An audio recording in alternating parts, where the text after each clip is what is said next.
The plot twists just keep coming in the lead up to the November election as Donald Trump received an endorsement from former Congresswoman Tulsi Gabbard earlier today. Truth is, as we head towards our decision as a country in November, the same cannot be said about Kamala Harris. In fact, the opposite is true, and we're living through this reality today as this administration has us facing multiple wars on multiple fronts and regions around the world, and closer to the brink of nuclear war than we ever have been before. This is one of the main reasons why I'm committed to doing all that I can to send President Trump back to the White House, where he can once again serve us as our commander-in-chief. Here to discuss is Matthew Peterson, editor-in-chief for Blaze News, and Harmeet Dillon, Center for American Liberty founder and CEO and civil rights attorney. So Harmeet, thanks for joining us today. But when we look at this, Tulsi Gabbard has previously endorsed candidates like Bernie Sanders and Joe Biden for president. So why do you think that her stance has shifted so much this cycle? Well, I'm not sure that her stance has shifted so much as the Democratic Party has shifted so far to the left that many, many Democrats no longer recognize their party. Today's Democratic Party is the party of big pharma, the party of warmongering, the party of destroying our civil rights, the party of inequality, and the party that has distanced itself from all of the so-called liberal values that made the party what it is before the recent takeover of it. And so you're seeing patriotic Americans who happen to be Democrats or recent Democrats step forward and endorse President Trump because they realize what's at stake for our country here. And it isn't just one political party or set of policies or another, but it's an existential divide over what this country means and whether we're going to adhere to those constitutional norms or not. And I think I consider Tulsi a friend, and I've supported her work, and I'm not surprised that she's taken this position because she came out swinging against Kamala Harris and her excesses and violations of civil rights that those of us here in California know very well during the debates in 2020. And it was incredible how she filleted Kamala Harris, and we need that energy here right now to remind the American people of what's at stake in this election. Sadly, today is the 3-year anniversary of the deaths of 13 American service members who died during the Biden administration's withdrawal from Afghanistan. And Donald Trump joined the families of the fallen service members in Arlington National Cemetery.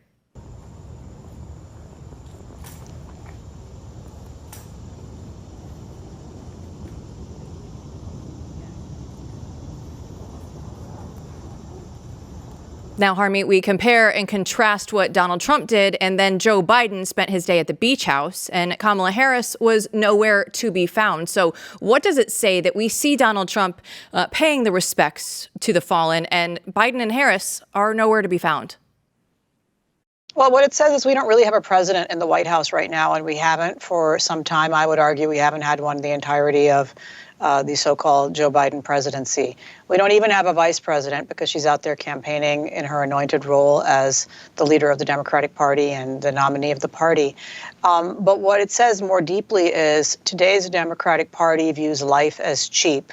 The lives of the American service members who gave their lives in vain, really, for the huge policy mistake made by Joe Biden in throwing their lives away and the lives of many people by hastily beating a cowardly retreat out of Afghanistan. And he can't even bring himself to come and comfort and hold the hands over, even show respect or lay a wreath. This is part and parcel. It's not out of character for Joe Biden or Kamala Harris or Democrats in general today. They view the bodies of our youth who volunteer for our military services as simply cannon fodder for policy aims and not as human beings as who have sacrificed for our country and our safety. So we can only expect more of this under a Kamala Harris, who is the border czar, hasn't even visited the border, and is completely distanced from the duties of her job. Harmeet, we have the Trump and Harris campaigns clashing over this debate, the ABC debate. On the one side, you have Harris claiming, we need to change the rules. So there's a live mic, and the Trump campaign right now saying, no, we're not going to change the rules. We already agreed under Biden not to do that. What's your thought on this? Is this a big deal? Like, where's this going? What's going on here? I don't think it's a big deal. I think it's a, sort of typical chest beating skirmish you see in campaigns. But what it does tell you very clearly is that Kamala Harris intends to rely on gimmicks to get herself past this debate. I'm sure it terrifies her to sit down with or stand up with and have to debate the master of debating in this particular format, Donald Trump. So she's trying to grasp for every gimmick she can find. And in this case, what she wants with the open mic is to be able to do her tired girl boss trope to interrupt him when he, makes a comment about her and say, I'm speaking, it's my turn, I'm claiming my time, whatever platitude you want to plug in there. That's a gimmick she's relying on. She's also relying on having to need notes, be seated. Who knows? She might want to have, I think Megyn Kelly said, her comfort governor, Tim Walz, around to help her out and hold her hand while she's doing this debate. No, she's a big girl, and the president of the United States is expected to stand toe-to-toe with the worst despots, demagogues, dictators, and evil people in the world. And they have to be able to do that without crutches, without gimmicks, without props, and without calling a lifeline. So Kamala Harris, woman up, stand up there and do your job, and let's see if you can go toe-to-toe with Donald Trump. Harmeet, my last question for you is something related internationally, because we saw over the weekend Telegram founder and CEO Pavel Durov was reportedly arrested in France, and the French president said that there was no political motive behind the arrest. But earlier today, we saw that he was charged with 12 criminal counts, including complicity to possessing pornographic images of minors, 5 counts based around narcotic substances and money laundering. So what do you make of these charges, and what is going on right now in France? Well, what's going on in France is really what's going on in Europe and what's going on in many parts of the world. And that is, there are people in the world, particularly thin-skinned foreign leaders and their ilk and the bureaucrats who thrive under them, who believe that encryption, private communications, privacy, freedom of speech, these are all verboten. These individual rights that we take for granted here in the United States, that are protected by our laws, that are cherished by our citizenry, are simply not the norm in most of the world. And that includes our cuddly-looking playground of Europe, where Americans like to go spend money on vacation and eat their baguettes. It's evil.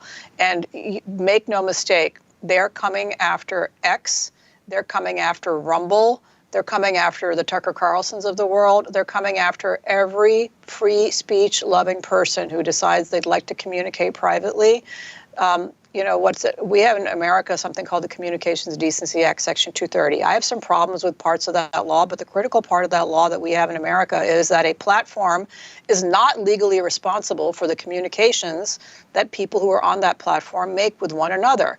But what France has done is made the founder of that platform liable for all of the content of all of the users on that platform. So if 2 people communicate bad things on that platform, they're holding the Telegram founder liable for that. That's chilling and outrageous. We should all have the right to communicate freely and privately, free from prying government eyes. Those of us in America know very well that government spying that has occurred on our soil by the CIA and the FBI has damaged and undermined our civil rights. And we need to understand this is an existential crisis for free speech in the world and free speech in America, because if this is allowed to persist and we just wink and let the French and the other bureaucrats there in Europe do whatever they want, they will be arresting the heads of all of the platforms that we hold dear. They'll be arresting us for being on those platforms. So don't spend money in France, boycott them, and America needs to seriously consider the extent to which we continue propping up these speech-suppressing regimes in Europe.